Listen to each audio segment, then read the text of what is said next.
सभी को नमस्कार। मैं हूँ अंजलि। हमारे चिट चैट पाठशाला में आप सभी का स्वागत है। आज मेरे साथ है दिव्या जी, हमारी पुरानी दोस्त है जो जिम में 1 साल से अधिक समय से रह रही है। और हमारे साथ ये नई दोस्त भी है आशा जी। नमस्ते दोस्तों, मैं हूँ आशा। आप दोनों का स्वागत है। हाल ही में हम तीनों ने शीजांग की यात्रा की। शीजांग तो एक चीनी भाषा है, इसका मतलब है तिब्बत।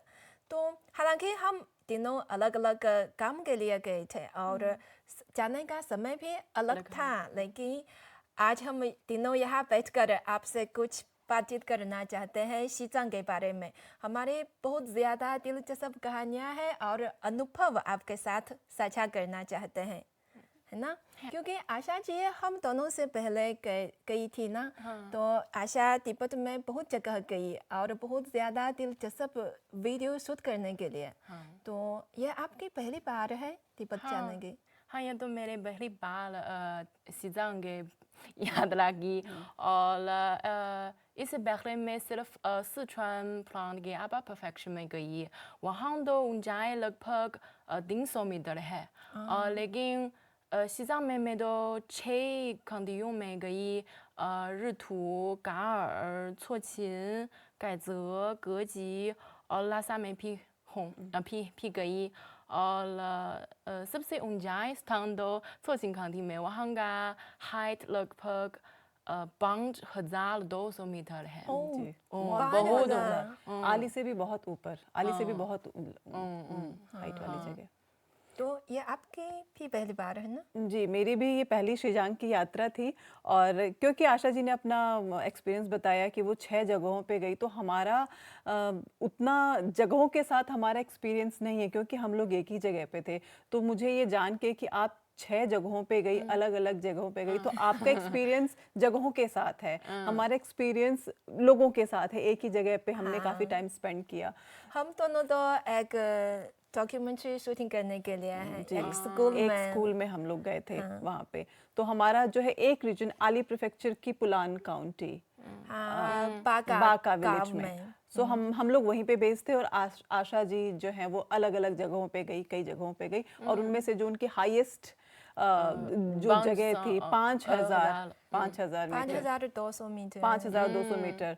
और आली जो कि 4700 मीटर्स है, मीन्स वहाँ का ही इतना हाई ऑल्टीट्यूड है कि आप नॉर्मल जो बीजिंग से लोग जाते हैं उनके लिए काफ़ी सर्वाइव करना मुश्किल होता है। सो 5300 मीटर्स इज़ वेरी हाई, बहुत ज़्यादा हाइट है। हाँ, क्योंकि मैंने सुना है कि वहाँ की ऑक्सीजन बीजिंग के केवल 50% है, हाफ है। तो मैंने सुना है कि कुछ लोग वहाँ जाने से पहले कुछ तैयार करना है पड़ता है। जैसे मेरा एक दोस्त वहाँ जाने से पहले 1 महीने के लिए व्यायाम किया। तो आप दोनों ने क्या तैयार किया है जाने के लिए? मैंने ऐसा सुना था कि यदि हम बहुत एक्सरसाइज करें, ब्रीदिंग एक्सरसाइज, क्योंकि जो मेन प्रॉब्लम आती है वहाँ पे ब्रीदिंग से रिलेटेड आती है, ऑक्सीजन से रिलेटेड आती है।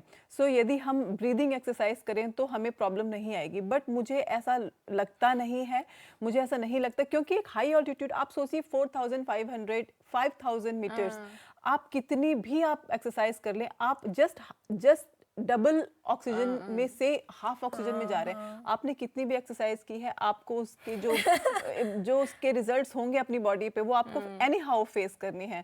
सो हाँ, एक्सरसाइज आपको थोड़ा सा हेल्प कर सकती है, आप उतने सीवियर तरीके से बीमार नहीं पड़ेंगे, बट आपको वो हाई ऑल्टीट्यूड की जो सिकनेस है वो ज़रूर आएगी, मुझे ऐसा लगता है।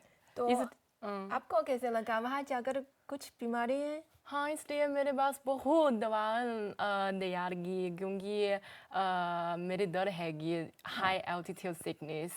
और मेरे पास तो बहुत जैसा कि स्क्वालाइन एंड रेडियोला रोजिया। स्क्वालाइन जो ब्लड में ऑक्सीजन बढ़ाने के लिए। और पता नहीं इसका प्रभाव आएगा या नहीं, लेकिन कम से कम हमारे विचार में ये बहुत बड़ी चीज़ है। मुझे ऐसा लगता है कि एक माइंड मेकअप रहता है कि अब वहाँ पे जाके हमारी तबीयत खराब होगी, और आप माइंड मेकअप रहता है कि तबीयत खराब होगी तो होगी।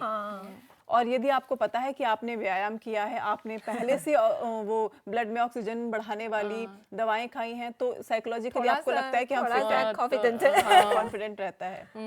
तो वो जो दवाएं आप कह रहे हैं, क्या आपको मौका मिला उनको खाने का? हाँ हाँ, आदि में पहुंचने के लाइक 4 5 दिनों में मैं हर दिन दो हेडेक Headache की दवा। इसलिए मैं हर दिन दो दर्द निवारक दवा लेना। हेडेक की दवा। तो ये खाने के बाद थोड़ा बेहतर हो गया। एक अच्छी सोना चाहती हूँ। अच्छी नींद के लिए। हाँ, अच्छी लेकिन नींद के लिए। वास्तव में अभी आजकल मैंने देखा, क्योंकि ये मेरी दूसरी बार है शीजांग जाने की, मैंने देखा कि सभी होटल में ये ऑक्सीजन सप्लाई है, तो ये बहुत सुविधाजनक ये है। और सुविधाजनक है और ये ज़रूरी है। मुझे नहीं लगता वहाँ पे कोई भी होटल ऐसा होगा जहाँ पे ऑक्सीजन की सप्लाई नहीं होगी, और अगर नहीं है तो वहाँ कोई जाएगा, मुझे नहीं लगता। वो एक मस्ट हैव थिंग है, वहाँ पे होनी ही है, अदरवाइज आप अच्छे से सो नहीं पाएंगे। ऑल्दो ऑक्सीजन लगा के भी सोया नहीं जाता है, बट स्टिल आपके साइकोलॉजिकली एक रहता है कि आपके पास ऑक्सीजन की सप्लाई है। तो ये एक बहुत ज़रूरी चीज़ है जो होटल में होनी चाहिए। हाँ, ये ऑक्सीजन लेने के बाद तो आराम से अच्छे से सोते सो हैं। सकते हैं। जी। हाँ, जब हम अच्छे तरह से सोते हैं तो अच्छे तरह से काम कर करते सकते हैं। हैं। और मुझे लगता है जो ये हाई ऑल्टीट्यूड की जो सिकनेस होती है इनिशियली 1-2 डेज में होती है। जहाँ तक मुझे याद है, मैं और अंजलि जी जब गए थे तो हम लोग जिस दिन हम लोग आली लैंड हुए थे, उस दिन हम लोग बीमार थे। रात में हमने अच्छी नींद ली और सुबह के लिए हम लोग ठीक थे। सुबह तक हमें कोई प्रॉब्लम नहीं थी।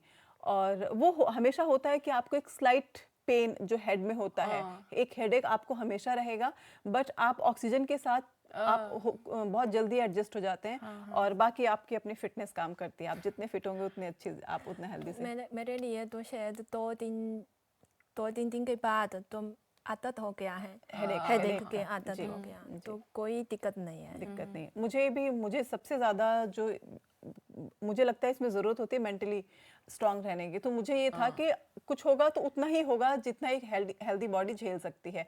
हाई अल्टीट्यूड की सिकनेस, ऑक्सीजन की कमी की वजह से जो भी फील होता है, सो वो इनिशियली मुझे एक दिन फील हुआ। और रही हेडेक, तो हेडेक आपको हमेशा ही रहता है। और हेडेक के लिए मुझे लगा कि दवा खाने की ज़रूरत नहीं है, क्योंकि आप जितना दवाओं पे डिपेंडेंसी रखेंगे आपकी बॉडी ही एडजस्ट नहीं होती है। सो मैंने वो हेडेक की दवा नहीं खाई, उसको रहने दिया, और एक टाइम के बाद उसकी आदत पड़ जाती है। हाँ, तो वहाँ जाने के बाद अच्छी तरह से खाना खाना चाहिए, बहुत ज़रूरी है। खाना और आराम, खाना और अच्छी नींद, ये 2 बहुत इंपॉर्टेंट चीज़ है वहाँ पे जाने के लिए। अगर आपको रहना है, आप किसी काम के लिए जा रहे हैं, आप घूमने के लिए जा रहे हैं तो ठीक है, आप होटल में रेस्ट कर सकते हैं, बट आपको काम करना है, वो भी आपका अगर मीडिया से रिलेटेड वर्क है, आपको अच्छा दिखना भी है, सो आपकी अच्छी नींद बहुत ज़रूरी है। आप डार्क सर्कल्स के साथ नहीं। सो मुझे लगता है कि अच्छा खाना और नींद बहुत ज़रूरी है। हाँ, तो दिव्या जी, ये शायद आप पहले जिम में भी बहुत जगह यात्रा गए थे, जी। तो आप लोग क्यों शीजांग जाना चाहते हैं? क्या विशेषता है? शीजांग की यानी कि तिब्बत की ये विशेषता, मुझे लगता है कि हर कोई जो चीन में भी रहने वाले हैं उनको पता है कि बहुत हाई ऑल्टीट्यूड है और इतना आसान जीवन नहीं है हम लोगों के लिए, जो लोग इतने अच्छे ऑक्सीजन अवेलेबिलिटी में रहते हैं। सो वहाँ के लिए फिर भी हर कोई जाना चाहता है कि एक बार शीजांग ज़रूर जाना है। हमारे यहाँ कहावत है कि इस जिंदगी में कम से कम एक बार वहाँ जाना है। शीजांग जाए। और भारत में भी कैलाश देखना मतलब, ये कैलाश को अपनी आंखों से देखना मतलब कि अभी आपकी लाइफ कंप्लीट हो चुकी है। अपनी आंखों से कैलाश देखना, सिर्फ पर्वत देखना, जाना नहीं, उतना पास नहीं जाना, टच नहीं करना, नथिंग। सो कई लोग यात्रा करते हैं, वो सिर्फ प्लेन से दूर कहीं कैलाश की वो टॉप देखते हैं और वहीं से प्रणाम करके फ्लाइट से ही लौट आते हैं। सो तिब्बत जो अपने आप में चीज़ तिब्बत को स्पेशल बनाती है। अब देखिए, आप चाइना पूरा बहुत ज़्यादा डेवलप है, आप कहीं भी ट्रैवल करेंगे बहुत ज़्यादा उस पर ध्यान दिया गया है, पर्यटन के लिए ध्यान दिया गया है ताकि अधिक से अधिक पर्यटन को बढ़ावा मिले। लेकिन शीजांग जो है, शीजांग की जो नेचुरल ब्यूटी है, ऑल्दो वहाँ पे बहुत तेज़ी से डेवलपमेंट हो रहा है, लेकिन अभी भी जो मॉडर्नाइजेशन है, शीजांग उससे दूर है। और मुझे लगता है कि यही शीजांग की ब्यूटी है, जो नेचुरल ब्यूटी है, अनटच्ड ब्यूटी है। वहाँ पे इतना ज़्यादा लोग जाना चाहते हैं फिर भी पर्यटन इतना ज़्यादा नहीं है, इतना फुटफॉल नहीं है, क्योंकि ज़्यादा लोग जाएंगे फिर ज़्यादा वहाँ पे जितने ज़्यादा लोग आएंगे उतना मॉडर्नाइजेशन, उतना ज़्यादा आपको सारी चीज़ें देखने को मिलती हैं पॉपुलेशन से रिलेटेड। सो शीजांग इसलिए स्पेशल है क्योंकि शीजांग बहुत ज़्यादा नेचर को नेचर की तरह रखा हुआ है, वहाँ पे इतना ज़्यादा ह्यूमन इंटरफेरेंस नहीं है, लोग जाते हैं देख के चले आते हैं। सो मुझे लगता है कि किसी को ट्रू नेचर अगर एक्सप्लोर करना है तो शीजांग एक बार ज़रूर जाए। हाँ, तो आप इस बार आपने कैलाश देखी है? मैंने कैलाश देखा फाइनली मैंने कैलाश देखा। और मैं सच बताऊं आपको, कैलाश देखने का एक्सपीरियंस कि जब मैंने कैलाश देखा तो मुझे सच में ये लग रहा था कि क्या मैंने सच में देखा। मीन्स ये सामने जो है कैलाश है। अब मेरे जो ड्राइवर थे मैंने उनसे 2 बार पूछा, मैंने कहा यही है कि हाँ यही है। मैंने कहा ऐसे कैसे हो सकता है, इतना पास मैंने कैलाश को देखा। और उसके बाद जब मैंने एक बार देखा, मुझे लगता है कि जब मैंने फर्स्ट टाइम देखा तो मैं आधी तो तब उसी वक्त ठीक हो गई थी। जो मेरी सिकनेस थी वो आधी जा चुकी थी, क्योंकि इतना एक्साइटमेंट था, आप अपनी आंखों से कैलाश को देखते हैं। और फिर उसके बाद मेरा ध्यान सिर्फ कैलाश पे था। आप किसी भी तरफ जाएंगे सामने कैलाश है। लकीली हम लोग जिस जगह पे थे पुलान काउंटी में, और जहाँ पे हमारा डॉक्यूमेंट्री शूट था उसके जस्ट ऊपर आपको कैलाश दिखते हैं। वो कैलाश पर्वत है और नीचे आपका बोर्डिंग स्कूल है जहाँ पे हम लोगों का डॉक्यूमेंट्री शूट था। तो मतलब दिन भर मेरी नजर वहीं पे रहती थी। वो कभी बादलों में छुप जाते थे, फिर कभी थोड़ा सा दिखते थे। तो वो कैलाश को देखने का एक्सपीरियंस सबसे अच्छा है। 6-7 दिन के लिए कैलाश के नीचे कैलाश के रहती थी। हर तो दिन ये देखा, हर दिन कैलाश देखा। आपके सामने। ये बहुत स्पेशल फीलिंग थी, किसी इंडियन के लिए बहुत स्पेशल फीलिंग है कैलाश को अपनी आंखों से देखना, सामने देखना, दिन में कई बार देखना। आप कहीं भी जा रहे हैं, दाएं बाएं, मतलब किसी न किसी तरीके से आपको मैंने दिख ही जाते देखा हैं। है, क्योंकि आप जब कैलाश बादल से बाहर आए जी। तो आप बहुत एक्साइटेड मैं है, बहुत और सभी excited था। मम्मा पापा को मैं कॉल करके मैंने सबको कॉल किया लाइव, आप लाइव देख रहे हैं। Means इतना स्पेशल है कैलाश को देखना। सबको कॉल करके मैंने दिखाया कि आप देख सकते हो, इस वक्त बिल्कुल लाइव देख रहे हो, आप एक तरह से आप दर्शन कर रहे हो, सबको नहीं मिलता है। तो कैलाश को देखना अपने आप में एक बहुत स्पेशल फीलिंग है। जी। तो आशा जी, आपको कैसे लगा वहाँ जाने से पहले शीजांग क्या है, और वहाँ जाने के बाद कैसे लगा शीजांग? मैंने जाने के पहले एक चीज बहुत अंदर है, वो 2 सड़क सड़क। जी। क्योंकि वहाँ की सड़क, वहाँ की सड़क, हाँ, शीजांग की सड़क। हाँ, जाने से पहले मेरे दिमाग में तो इतने उबड़-खाबड़, पहाड़ की सड़कें जैसे होती। लेकिन शीजांग में वास्तव में वहाँ का सड़क तो बहुत फ्लैट है। सड़कें बिल्कुल अच्छी हैं। और आप आराम से ट्रैवल कर सकते हैं। आपको कितना लंबा ट्रैवल करना है आप जा सकते हैं। कि जो पहाड़ की जगहें हैं उनकी सड़क का ठीक होना, ये एक बहुत बड़ी एक डेवलपमेंट का एक साइन है, क्योंकि पहाड़ अपने आप में ही डेवलपमेंट से काफी दूर हैं। वहाँ पे एटलीस्ट सड़कें हैं तो आप एक सीधी पहुंच बना सकते हैं शहरों से। आदान प्रदान के लिए सड़क का होना बहुत जरूरी है। सो मुझे लगता है चीन ने इस चीज पे बहुत अच्छे से ध्यान दिया हुआ है कि सड़कों का सबसे अच्छा, क्योंकि सड़कें अच्छी रहेंगी तो बाकी कई सारी चीजें अपने आप सॉर्ट आउट हो जाती हैं। आदान प्रदान, आना जाना, किसी भी तरह का आपका परिवहन है, आप इजीली आप उसको कर सकते हैं। तो आपके लिए आशा जी, तिब्बत पहुँचने के बाद आपके लिए सबसे बिग चैलेंज क्या है? शायद तो ऑक्सीजन है। ऑक्सीजन, क्योंकि जब मैं एयरप्लेन से ऊपर तो जगह लगती है। जैसा कि ये एयरपोर्ट इतने बड़ा नहीं, लेकिन एकदम 2 कदम चलने के बाद तो आराम जो है। तो आपके लिए कोई दिक्कत है खाने पीने के लिए? जी। क्योंकि बहुत ज्यादा भारतीय लोग तो शाकाहारी है, तो वे चिंता करते हैं कि वहाँ जाने के बाद कैसे समस्या है। जी, ये है क्योंकि वहाँ पे देखिए बहुत ऐसी जगह जहाँ पे किसी तरह का वेजिटेशन नहीं है, सब्जियाँ दूर कहीं दूसरी जगहों से लेके जाई जाती हैं, और ऑब्वियसली वो एक्सपेंसिव हो जाती हैं। थोड़ा महंगा है, सारी चीज़ें बहुत महंगी हैं। बट ये है कि आपको वहाँ पे जाना है, आप सर्वाइवल के लिए जा रहे हैं, आपको सर्वाइव करना है, आप किसी काम के लिए जा रहे हैं। अगर आप घूमने जा रहे हैं, क्योंकि बहुत सारे इंडिया के लोग आते हैं वहाँ पे, और उनकी पूरी टीम उनके साथ होती है, उनके कुक उनके साथ होते हैं, उनके शेफ उनके साथ होते हैं, और वो खाना बनाते हैं। बट जैसे मैं अपने किसी दूसरे काम के लिए गई, मैं वहाँ पे कोई मेरे साथ कुक नहीं था, सो मैं कंप्लीटली डिपेंडेंट थी जो खाना हमें बाहर से अवेलेबल है। और मैं वेजिटेरियन हूँ, सो बीइंग अ वेजिटेरियन थोड़ा सा आपके पास ऑप्शन कम हो जाते हैं चाइना में रहते हुए। और लेकिन मुझे ये था, मैंने इतना माइंड मेकअप किया था, मुझे राइस हर जगह अवेलेबल होगा, मुझे कोई एक भी अगर वेजिटेबल मिल जाती है राइस के साथ सो आई एम गुड, मुझे फिर कोई दिक्कत नहीं है, क्योंकि मेरा इतना ज़्यादा एपेटाइट नहीं है, मैं थोड़ा खाने वाली हूँ। सो जो लोग थोड़ा खाते हैं और उनको इनफ एनर्जी मिल जाती है तो मुझे लगता है उनको कोई प्रॉब्लम नहीं होगी, बट जिनकी एपेटाइट ज़्यादा है उनको प्रॉब्लम हो सकती है। सो ज़्यादा एपेटाइट वाले लोग क्या कर सकते हैं, वो अपने साथ चीज़ें रख सकते हैं अगर वो चाहें तो।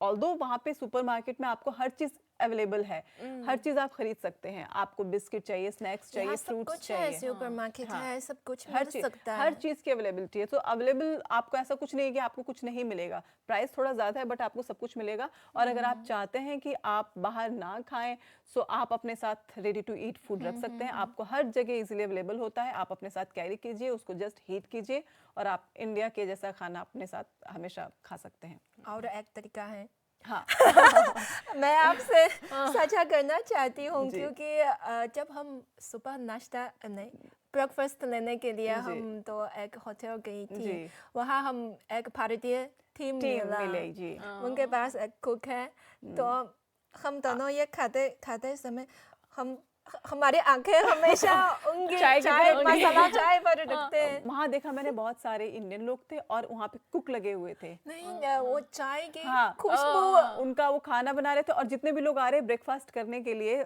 तो वो लोग चाय जब निकालते तो मसाला चाय की खुशबू आती है।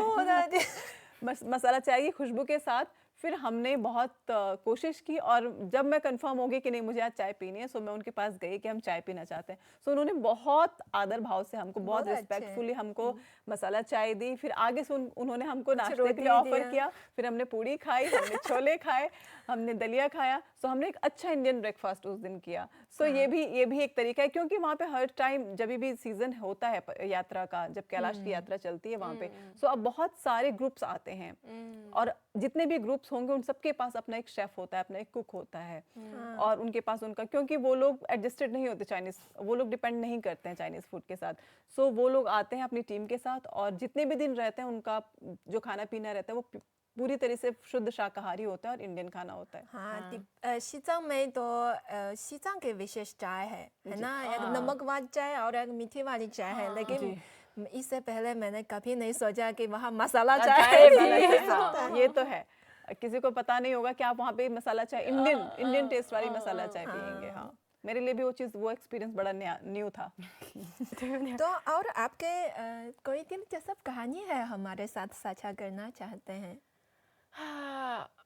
मेरे पास तो पगड़ियों के पगड़ी क्योंकि मैं गोट क्योंकि मैं 2 दिन अलग अलग पगड़ी के साथ वीडियो शूट किया। तो और मैंने देखा वो पगड़ी अलग है, अलग उसका है। बाल लंबा सफेद है।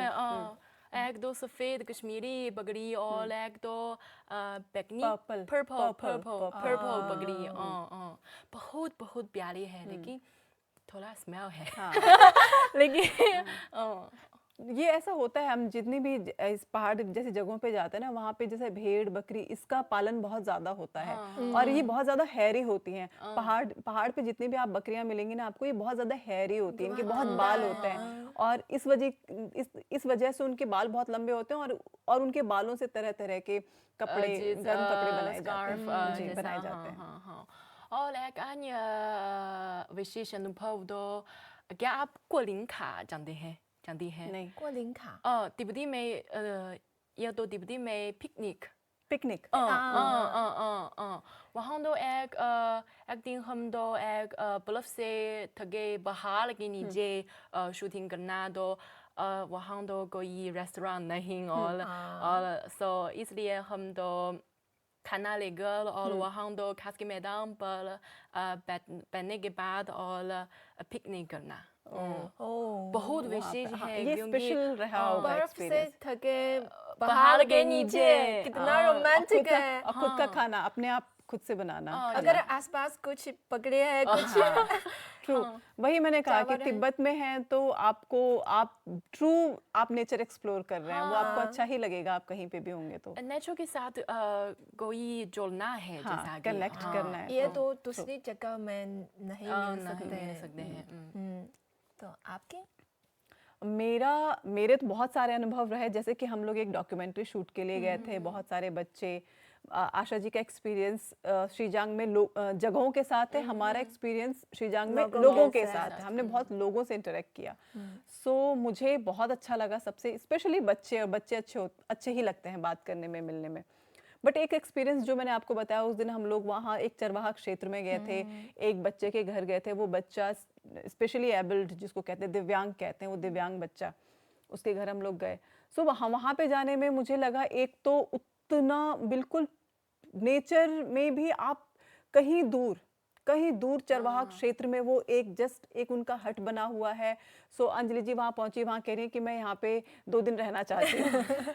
वहाँ पे रहना ही एक हीलिंग, आपको लगेगा सब कुछ हील हो रहा है सिर्फ। ऑल्दो आपको लगेगा कि नहीं, आपको सांस नहीं आ रही है, बट इतना सुंदर है वो फीलिंग कि आपको लगता है सभी परेशानी हाँ, खत्म हो और जाए। आप उस टाइम पे जब इतने सुंदर दृश्य आपके आंखों के सामने होते हैं, आप फोटो खींचना भूल जाते हैं। आप बस आप देखते ही रहते हैं, और वो इतना सुंदर है कि आपको कई बार ऐसा होगा, विश्वास नहीं होगा कि इतना सुंदर कैसे हो सकता है इतना। सो मैंने उस जगह पे जाके थोड़ा सा मुझे शीजांग से भी कटा हुआ वो जगह लगी, जहाँ पे हम लोग थे पुलान काउंटी में, क्योंकि पुलान काउंटी भी लोगों से भरी हुई है, अच्छी खासी पॉपुलेशन है, ठीक ठाक। बट जहाँ हम वहाँ गए, उस गांव में गए जहाँ पे चरवाहा क्षेत्र, वो गांव भी नहीं है, एक घर है फिर दूसरा घर कहीं दूर, वो गांव भी नहीं है। सो वो उस जगह पे होना मुझे बड़ा स्पेशल फीलिंग लगी, कि आपके पास कुछ भी मॉडर्न जो कहलाती है फैसिलिटी नहीं है बाहर की, जो आपको दुनिया से कनेक्ट करे, लेकिन आप वहाँ पे होना, डिस्कनेक्टेड होना ही बड़ा स्पेशल है। तो वो फीलिंग मेरे लिए सबसे ज़्यादा स्पेशल थी। सो आपकी इस तरह की कोई फीलिंग? मेरे लिए तो वहाँ के लोग बहुत सरल लोग हैं, सरल है, हाँ। क्योंकि वहाँ तो पहाड़ है, शायद बहुत ज़्यादा बाहर के लोग कम जाते हैं। लेकिन वहाँ जाने से पहले किसी ने मुझे बताया कि शायद तिब्बती छात्र बहुत शर्मीले हैं, वो ज़्यादा नहीं बोलते हैं। लेकिन वहाँ जाने के बाद हमने देखा, जब हम स्कूल के अंदर जाते हैं तो सारे बच्चे हमारे साथ आए हैं, खासकर आपको देखकर हेलो हेलो 你是印度人吗? मतलब आप भारत से आए, बहुत ज़्यादा बात करते हैं। और वहाँ बच्चे के हंसना बहुत सरल है, बहुत अच्छा है। बच्चे सबसे ज़्यादा मुझे जिस बात ने ध्यान खींचा कि बच्चे बात करना चाहते हैं, वो आपकी भाषा नहीं जानते हैं, वो चाइनीज़ और तिब्बती भाषा ही बोलते हैं, लेकिन वो बात करना चाहते हैं। जितना भी उनको इंग्लिश आती है, हेलो, गुड मॉर्निंग, इतना वो बात करते हैं। और वो जैसे ही हम लोग वहाँ जाते थे, वो साथ साथ हमारे चलते थे, हम कहीं भी जाते थे वो हमारे साथ साथ चलते थे। और अगर उनको लगता था कि हमने उनसे कोई हेल्प मांगी, तो सारे बच्चे एक साथ हेल्प करने की आदत है, उनको लगता था हम हेल्प करें। सो ये तो आपने कहा कि बच्चों के साथ जो एक्सपीरियंस है ना, वो याद रहने वाला है। इतनी क्यूरियस बात करने के लिए, बात नहीं भी समझना फिर भी बात करने के लिए इतना क्यूरियस, मतलब मुझे उनका देखना ही याद है कि वो जिस तरीके से हमको देखते थे कि अभी हमसे कुछ बात करेंगे या हमसे किसी तरीके का ये क्वेश्चन करेंगे, तो मुझे बड़ा अच्छा लगा। क्योंकि शायद अभी शहर में ज़्यादा बच्चे ज़्यादा बात नहीं करते हैं, क्योंकि मम्मा पापा हमेशा कहते हैं स्ट्रेंजर के साथ बात मत कीजिए, खतरा है। लेकिन वहाँ सभी लोग बहुत फ्रेंडली है, जब हमें मिलते हैं तो सभी लोग हेलो बोलते हैं, बहुत खुश हैं। और एक बच्चा है ना, कोंगा, जो हम शूट करने के लिए उसके साथ उसे मिला। वो 6 साल का एक छोटा बच्चा है, एक छोटा लड़का है, और फ्रेश में है। इस साल वो स्कूल जाएंगे, बोर्डिंग स्कूल में। तो वो जाने से पहले उनका परिवार उसके लिए एक विदाई समारोह आयोजित किया। तो जब मैंने उनका चेहरा देखा तो मैं भी बहुत इमोशनल, क्योंकि मेरा भी एक 2 साल का बच्चा है, तो शायद वो अगले साल भी स्कूल जाएंगे, किंडरगार्टन जाएंगे। तो मुझे बहुत ज़्यादा फीलिंग है। मुझे भी, क्योंकि कोई भी फैमिली, एक बच्चा वहाँ से बोर्डिंग स्कूल जा रहा है और किसी भी फैमिली के लिए बहुत आसान नहीं होता है। और वो बच्चा अभी छोटा है, 6 साल का बच्चा है, उसे भी इतना कुछ पता नहीं है। उसको लग रहा है कि हाँ घर में तैयारी हो रही है, मेरे बेडिंग तैयार हो रही है, कुछ प्रिपरेशन हो रही है, बट वो प्रिपेयर नहीं होता है पूरी तरीके से। सो हालांकि मैंने वो इंसिडेंट विटनेस नहीं किया, मैं उस समय वहाँ नहीं थी, बट आप क्योंकि बता रही हैं तो मैं उससे रिलेट कर पाती हूँ, क्योंकि मैं भी एक माँ हूँ। तो मुझे समझ में आता है कि मेरा बच्चा अभी कल अगर बोर्डिंग जाएगा तो मेरे लिए कैसी फीलिंग होगी। लेकिन बोर्डिंग स्कूल क्योंकि कुछ वेस्टर्न मीडिया इसके बारे में कुछ रिपोर्ट करते हैं कि ये सरकार ये फोर्स करते हैं बच्चों को वहाँ जाने के लिए, फोर्स करते हैं। लेकिन हमने खुद अपने आंखों से देखा क्यों वे वहाँ जाते हैं। तो आपको इसके बारे में क्या मुझे लगता है कि बोर्डिंग स्कूल अच्छा ही होता है। बोर्डिंग स्कूल में बच्चा ओवरऑल ग्रोथ करता है। अगर बच्चा घर से डे स्कॉलर है, घर से जा रहा है, तो वो स्कूल जाता है, फिर बाकी सारी चीज़ों के लिए घर पे डिपेंडेंट है, मम्मा पे डिपेंडेंट है, पापा पे डिपेंडेंट है। लेकिन वो स्कूल जाता है तो बहुत जल्दी सेल्फ डिपेंड हो जाता है। वो अपने कपड़े अपने आप पहनने लग जाता है, अपनी चीज़ें अपने आप ऑर्गेनाइज करता है। सो एनी हाउ अगर वो, मुझे लगता है कि बच्चा कोई भी बच्चा नहीं जाना चाहेगा, कोई भी बच्चा चाहे वो कितना भी अच्छा स्कूल हो वो नहीं जाना चाहेगा। लेकिन अगर बच्चा जाता है तो उसमें उसका अच्छा ही है, उसके बेटर फ्यूचर के लिए ही है। तो इसमें तो मुझे कोई भी गलती नजर नहीं आती है। लेकिन शीजांग और एक विशेषता है क्योंकि वहाँ कितना विशाल क्षेत्र है जी। सभी जगह तो शायद चरवाहा क्षेत्र है, वहाँ जाने के लिए कितना मुश्किल है। मम्मा पापा सुबह कम से कम 2 घंटे के लिए स्कूल जाने के लिए, तो ये बहुत आवश्यकता है। मुझे लगता है कि वहाँ पे जितने स्कूल हैं वो बोर्डिंग ही होने चाहिए, बोर्डिंग ही होना चाहिए। क्योंकि सच में मैंने आपको बताया जिस जगह पे हम गए थे तो वहाँ ऐसा नहीं है कि बहुत सारे गांव हैं और बहुत सारे घर हैं मिलके एक गांव बना है, नहीं, एक घर है बस, दूसरा घर कहीं दूसरी जगह। सो वहाँ पे अगर स्कूल कुछ बनेगा तो कितना ट्रेवल करना होगा। सो बेटर ये है कि बोर्डिंग स्कूल हो और बच्चे वहाँ पे जाएं, और पेरेंट्स भी अपना थोड़ा बच्चे पे से ध्यान डाइवर्ट करके अपना जो रोजगार से रिलेटेड काम है उसमें लगें। तो मुझे तो लगता है कि बोर्डिंग स्कूल की जो पहल है चीन सरकार की, ये बहुत अच्छी है शीजांग को डेवलप करने के लिए, शीजांग के बच्चों का भविष्य सुधारने के लिए और अच्छा करने के लिए ये सरकार द्वारा की गई एक बहुत अच्छी पहल है। हमने स्कूल में भी देखा था कि ये छात्र केवल चीनी नहीं सीखते हैं, कुछ तिब्बती भाषा भी सीखते हैं, कुछ तिब्बती संस्कृति भी सीखते हैं, तिब्बती डांस। हमने भी बच्चों के साथ डांस किया, वो कितनी खुशी है। तो बच्चे सारे खुश हैं। मैंने वहाँ कभी किसी को ऐसे रोते नहीं देखा। बच्चे जितने भी बच्चे स्कूल जाते हैं वो पहले जरूर रोते हैं शुरू में, बट बाद में एडजस्ट हो जाते हैं। और बच्चों को सिर्फ अपने साथ बच्चे ही चाहिए। सो उनके साथ हर आगे पीछे हर जगह उनके फ्रेंड्स हैं। सो उनको घर की याद आती है। आप वीक में एक बार घर जा पाते हो और उसके बाद आप 1 महीने 2 महीने में आप बहुत अच्छी तरीके से एडजस्ट हो जाते हो, आपको ज़्यादा अच्छा लगेगा। और तब जब ये चीज़ आपके फ्यूचर के लिए है, सो मुझे लगता है इससे बेस्ट कुछ हो ही नहीं सकता है। बच्चों के लिए अच्छा है और मम्मा पापा के लिए भी अच्छा है जी। जैसे मैंने अभी बताया था कि वहाँ बहुत ज़्यादा भारतीय लोग भी क्लास के लिए आते हैं, तो शायद हमारे कुछ नेटिजन मित्र भी तिब्बत आना चाहते हैं, तो आप उन लोगों के लिए क्या सुझाव देना चाहते हैं? दवा लेना चाहिए और कोई तल नहीं, क्योंकि वहाँ सब मिलते हैं, जैसा कि तिब्बती पहले से बोलती है। हाँ, और enjoy your trip। मेरी समझ में वहाँ पे जो भी आपको फील होगा, जो भी कठिनाई, वो ऐसी कठिनाई होगी जो एक समय के बाद जाने वाली है, हेल्थ से रिलेटेड। बाकी आपको खुद के लिए सेल्फ सफिशिएंट होना पड़ेगा। आप जो खाना चाहते हैं अपने साथ कैरी कीजिए, बाकी आपको जो मिल रहा है आप उसमें अपना किसी तरीके से अपना टाइम निकालिए। और मेंटल स्ट्रेंथ बहुत ज़रूरी है। जो लोग वहाँ पे जो मानसरोवर की परिक्रमा करते हैं, कैलाश पर्वत की परिक्रमा की जाती है, वो लोग कई कई दिनों तक स्टे करते हैं। सो आपका फिजिकली फिट होना ज़रूरी है। आप हाई ऑल्टीट्यूड की सिकनेस को तो आप नहीं अवॉइड कर सकते, बट आपका फिजिकली फिट होना, मेंटली फिट होना बहुत ज़रूरी है। सो आप अपने साथ दवाएं कैरी ज़रूर कीजिए, और खाने पीने की अपने साथ जो भी आपको लगता है कि अगर आपको बाहर के खाने पे आप नहीं सर्वाइव कर पाएंगे, सो आप अपना खाना अपने साथ कैरी कीजिए। सो मुझे लगता है इसके अलावा तो कोई आपको दिक्कत नहीं आएगी, क्योंकि वहाँ पे हर चीज़ मिलती है। और थोड़ा सा प्राइस आपको ज़्यादा पे करना होगा, बट मुझे लगता है कि कैश लेने की ज़रूरत भी नहीं हाँ, है, सब कैशलेस है, पे कर सकते हैं। ये भी बहुत अच्छी बात है। मुझे लगा उस दूर किसी जगह पे भी आप आपको आप कनेक्टेड हैं, आप ऐसा नेक नहीं है है, कि हाँ और वहाँ पहुँचने के 3 दिन में शावर मत लीजिए, मत कीजिए, थोड़ा खतरा है क्योंकि वहाँ कोड लगाना बहुत मुश्किल है। तो इसके अलावा तो कुछ नहीं है, आप केवल वहाँ खुद आराम कीजिए और इसका आनंद जी लीजिए। एक भाग्य में तो एक आदमी का जीवन में तो जरूर एक बार शीजांग में true. जाना जाना एक्सपीरियंस चाहिए। करना चाहिए, ये बहुत स्पेशल है। अगर आप जा सकते हैं तो एक बार अपनी लाइफ में शीजांग जरूर जाएं। हाँ, जैसे अभी हमने अभी बताया कि शीजांग कितना सुंदर है, लेकिन ये सुंदरता किसी कैमरा से रिकॉर्ड नहीं कर नहीं की जा सकता सकती। है। ये केवल हम खुद के दिल से और हमारे खुद की आंखों से अनुभव Feel कर सकते हाँ फील कर सकते हैं।